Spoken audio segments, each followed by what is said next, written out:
All right, welcome back. A quick shout out to Blossom Show. Happy Easter Monday to you, sirs, and all the viewers. Happy Easter Monday to you. I appreciate you for being here.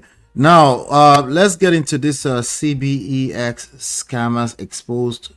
Jail time coming for these influencers. I'm looking at a report here on The Nation.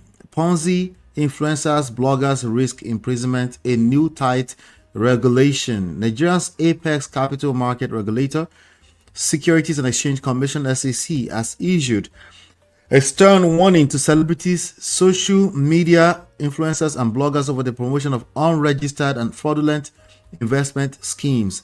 The Commission has also reminded the public that the recently signed Investment and Securities Act (ISA) 2025 prescribes stiff penalties for violations, including jail terms and heavy fines. Let me just go to the review of what happened. Okay, so over the past weekend we had a situation, maybe the past few days we had a situation where a bunch of people on the internet, on social media, on TikTok were crying because they had lost trillions of dollars. About, I think they said $3 trillion or something like that, that was lost into a Ponzi scheme known publicly as CBEX, where people were promised to double their money in 1 month, in 30 days. And a lot of people lost money into that situation. So I guess SEC is responding to that. I'm reading here, it says, beyond the fight against Ponzi scheme, the law also brings digital assets under the regulatory oversight. Because honestly, a lot of skit makers, a lot of content creators, they will give them some money to promote these things. Of course, their followers would tend to be gullible and they will sign up for, especially in an environment where, Nigeria, there's a lot of hungry people, literally. Dr. Agama said these initiatives have become even more critical in the wake of the collapse of CBEX, a digital investment platform accused of defrauding Nigerians of over 1.3 trillion naira. CBEX reportedly lured investors with promises to double their funds within a month and falsely claimed international affiliations. The SEC, he assured, is determined to shut down such operations and bring their promoters to justice. So, sir, do you recall the MMM, sir? Do you know what we're talking about here? Can you speak to this? I know. In fact, before MMM, there was the incident of the prominent Chief Duro Olabi, who floated the Forum Savings and Loans, the Forum Group in those days. And while that of Duro Olabi, who was, having a meteoric rise in the public in Nigeria, almost all of a sudden, this man who was an accountant with a famous news publishing outlet started the Forum Savings and Loans and mortgage thing, and then it becomes a money doubling stuff. But his own was that, according to the investigations we carried out later, his own was such that he was promised, as he was making huge investments in real estate. Remember, those were the times the Oka coup was staged in Nigeria, and the then military president, Ibrahim Badamasi Babangida, moved the seat of power to Abuja completely. So Duro Olabi are taking money back with him to invest in real estate sector, thinking that embassies and what have you would be told in one fell swoop to move to Abuja, and then there could be patronage for those things, and then money will. But the embassies, we were told, said they would not listen to the Nigerian government. Rather, whatever directives that were given by their own government will be what will they hold in the circumstance. And so it was almost like that. Good money, good cash there went went down the drain, and there was this long wait. Over that, people committed suicide and properties were seized. Remember the man that was known as money lender in Akure, who aspired to become the king of Accra at the time, Ilere Oluwa, seized some property belonging to Chief Duro Olabi, at some Chief Duro Pius Olabi. At some point, Duro Owolabi ended in exile. And we won't talk too much about the manner in which he escaped from Nigeria, but we knew all the details. But we Wow. know all the details. However, the MMM thing, Nigerians often fly. It's not just MMM thing. If I mention a prominent church, a well-known Pentecostal church that sold people through their savings and loans hand, that some people dummy, and a particular pastor of that church was really making millions, helping himself with subscribers. By introducing people to it. Yes. The late Oba David Folagbade Olatero Olagbegi even bought into that scheme, but thank God he did not lose money. He was able to get some property. But you see what these people do. They, like these CBEX people, they will canvass people initially. And it's almost like what we often call it in America, that pyramid scam. Pyramid scheme, yeah. Yes, you bring somebody. If that person brings 2 or 3 more, he or she is given some reward. You get bonus. You get bonus, and then they continue to expand the base, and people are joining. And before you know it, some people actually will cash out initially. But you see, beyond those people that are used ultimately as bait, mark that word. It's almost like you go fishing and you set that trap for the fish to swallow it up, hook, line, and sinker, and then the fish finds itself out of water. That is what often happens with this CBEX of a thing. I remember before I left Nigeria, was it like, the last time I was there 2.5 years ago, before I left 2.5 years ago.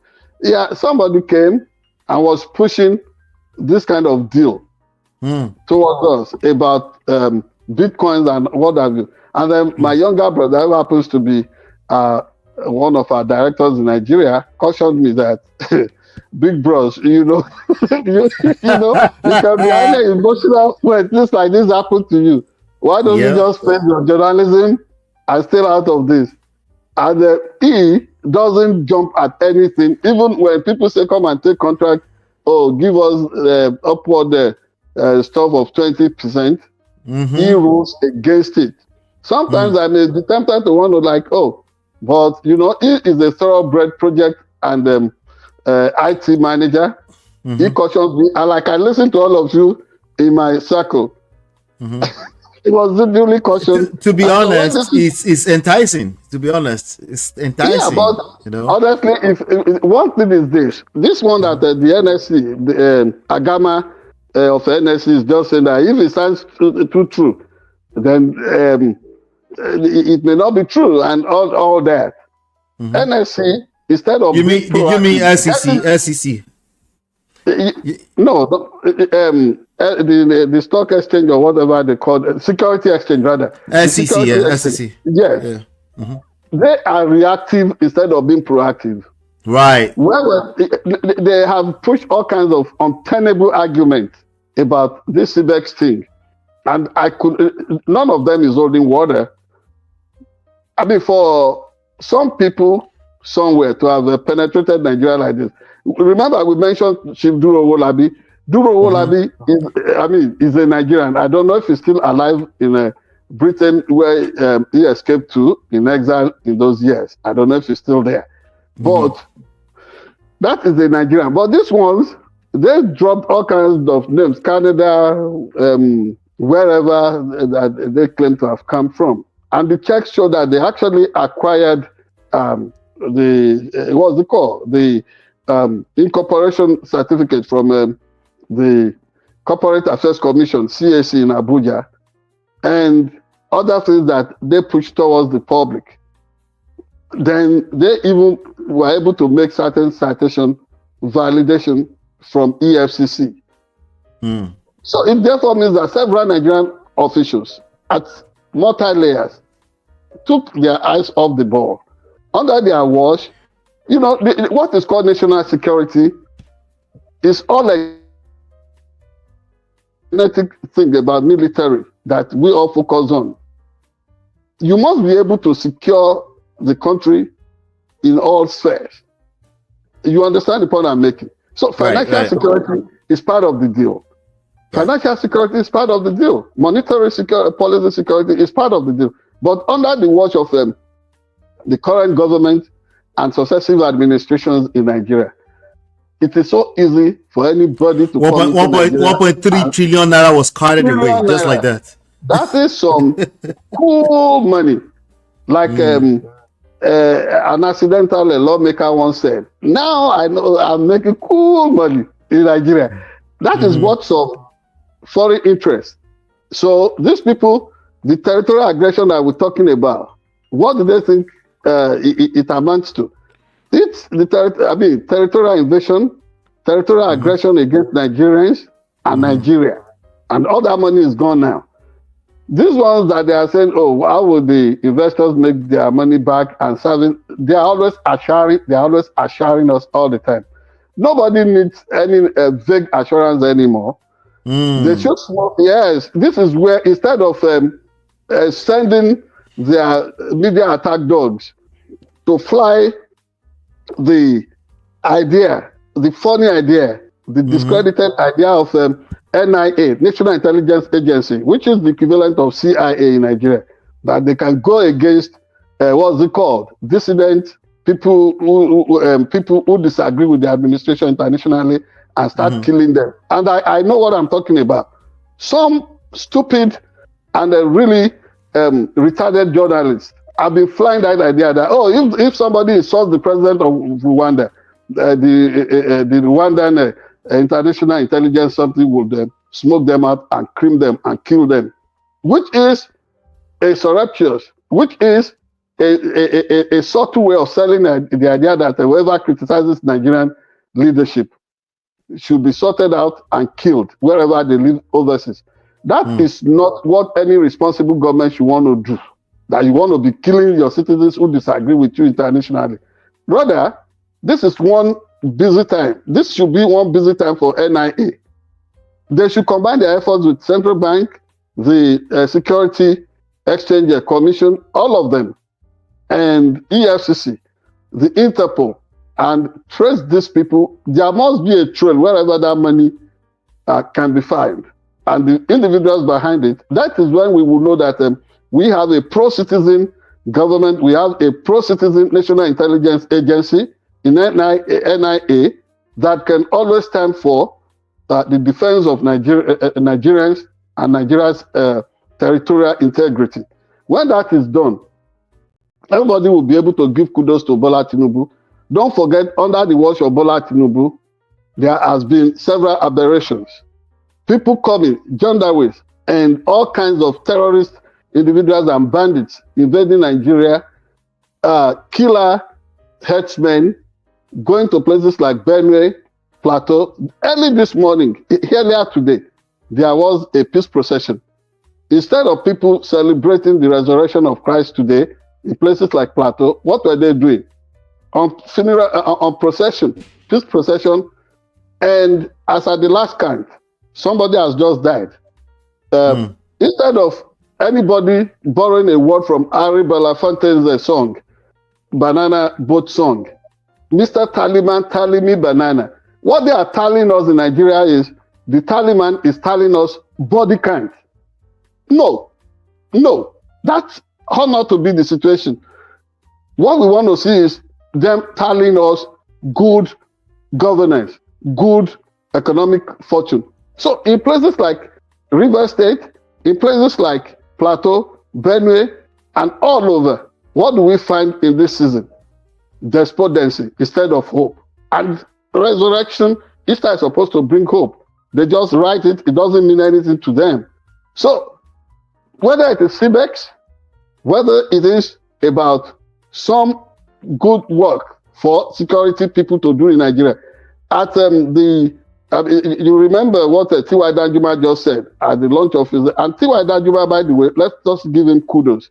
Apart from having a university, now he's been able to set up, what's it called, hydropower thing in Taraba State, and they are now able to generate electricity. He's doing his best, but he said something, Nigerians should begin to defend themselves. So, and some people are saying, oh, that is a panacea for anarchy. Anarchy is already staring you in the face. People will come into your country, will cream off your citizens 1.3 trillion. You don't know that is anarchy? I mean, all kinds of foreign invaders will come into your country and kill your citizens anyhow. You don't know that you have anarchy on your hand. So whatever anybody can do, making sure you control your greed, your personal greed. Somebody is telling you, go and invest, come and invest 1 million, you will make 2 million. That is not how to grow money. It is not easy. Yes, some people can grow it better. We have tried it before. Yes, we grew it better. But to think that it will always work like that, not through some people trying to scam you. You must stay off it. And when they give you that call, if it sounds too good, oh, somebody has forgotten some loot in Wema Bank in Nigeria. That money is traced to Abacha. Can you give us the account details? We want to transfer that money to you. Tell them that somebody is going to do ablution and they do their funeral 4 p.m. today. Let them run away from you. Scare them off too. You know the point I'm making. You need to curse them out that you are not looking for cheap money. So if they are not queuing into your greed factor, this CBEX tragedy, this CBEX fiasco would not easily have happened. But people like Agama should wake up. The NIA should wake up. You know, Nigeria must be defended from all fronts. That's my submission. All right. All right. Thank you so much for that. Do me a favor, join the conversation in the the body count this morning in Benue State is 72. So I mean 72 at the last count. People that were massacred for no justifiable reason. And there can't be any reason, any justification for massacre or pogrom or genocide. Can you hear me? Yes, I can hear you. Okay. Yeah. Let's just everybody just join the conversation. Shout out to Marriott. He said I want some of the 1.3 trillion naira. Okay, all right, Marriott. But shout out to you. I appreciate you for being here. And Marriott should not be looking forward to making a profit of things that really cause pain to people like that. I'll just say this. I understand the humor. Yes. I'll just say this. Just so it doesn't look like I'm just quiet on this issue right here on SharpEdge News TV. Sorry, Ola, a quick update. The bishop I was trying to remember, Bishop Fabulu, Bishop Fabulu, Fabulu, I know that name, yeah. Fabulu, very prominent in Emurele. Yes. So if somebody is, let me ask you this question and then we'll leave it there. If somebody comes to you and said, I have this investment, all you have to do is donate your money and I'll bring you double in 30 days. What would you say to that person? No. You don't want money. What do you mean? No. I want money, but not that kind of money. I mean, if anything like that can be done, I'm not retarded. If anybody can do it, I can do it. I mean, that's just it. But even when I used to lead an investment, what's it called, forum like that, the best I promised them on whatever they invested was 10%. All right, I'll say this. Sogundogoji ni Yoruba npe. Your money is about to fly away from you. That's all it means.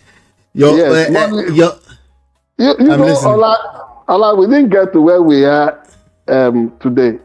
I mean, they said the child is the father of the man. 1986, somebody came. I think maybe they call him Sepa or something. He said, he could double money, and then we gave all that we had for our breakfast or whatever. We had just left high school, and then he started conjuring like a magician. He said, do not open this envelope, wrap it, wrap in white loin for a certain number of days.